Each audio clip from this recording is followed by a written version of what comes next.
Since the dawn of our existence, humanity has been locked in an endless cycle of conflict. We've fought countless wars, each one etched into the memory of our ancestors, each leaving its indelible scar upon the earth. With every generation, the same solemn promise was made: this war, this would be the last. They called it a fight for freedom, a crusade for justice, a final struggle for a lasting peace. But when the dust settled and the smoke cleared, the landscape was always the same, a haunting panorama of ruins, graves, and a profound, deafening silence. The first wars were primitive, fought with sharpened stones and wooden spears. The clash was visceral, man against man, driven by the most basic of instincts. Then came the Age of Iron, the clang of swords echoing across battlefields. Gunpowder arrived with a deafening roar, and fire rained from the skies. The weapons evolved, becoming more sophisticated, more deadly. But the reasons behind the bloodshed remained stubbornly unchanged. Pride, the insatiable hunger for power, and the cold, creeping hand of fear.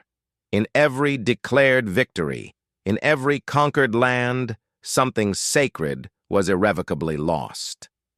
Flick through the pages of any history book, from the rise and fall of ancient empires like Rome and Persia to the global conflicts that engulfed the 20th century, the narrative repeats with chilling consistency. You will see the same tragic story written again and again in the ashes of burning cities, in the tears of orphaned children, in the hollow boasts of triumphant leaders, and in the quiet collapse of once great nations. The bitter truth is that no one ever truly wins a war. Some lose their lives on the battlefield, while others, the survivors, lose a piece of their humanity in the struggle. The destruction of war is not limited to bricks and mortar.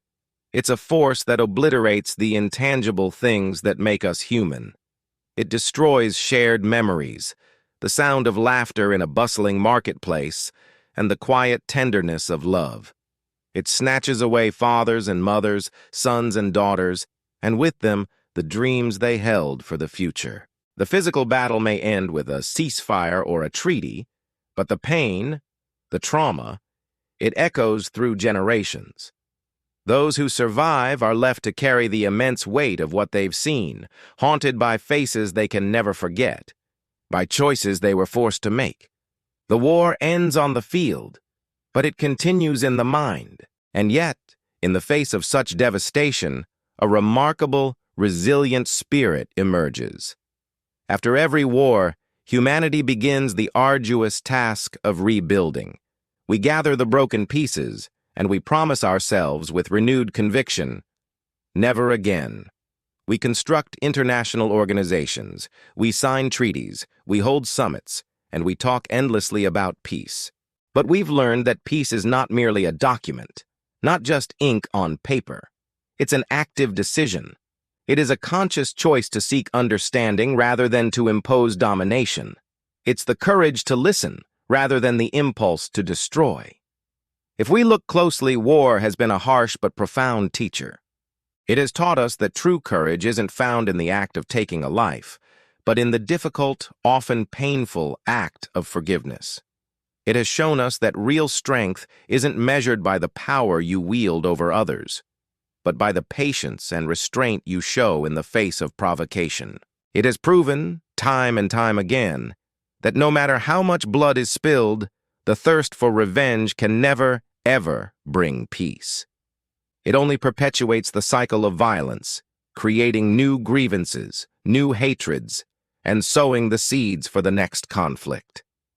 After thousands of years of this repeating pattern, one unassailable truth remains. War has taught us the profound value of life, precisely by taking so many lives away. It has held up a dark mirror, showing us the horrifying extent of what we lose when we allow ourselves to stop being human, when we surrender to our basest instincts.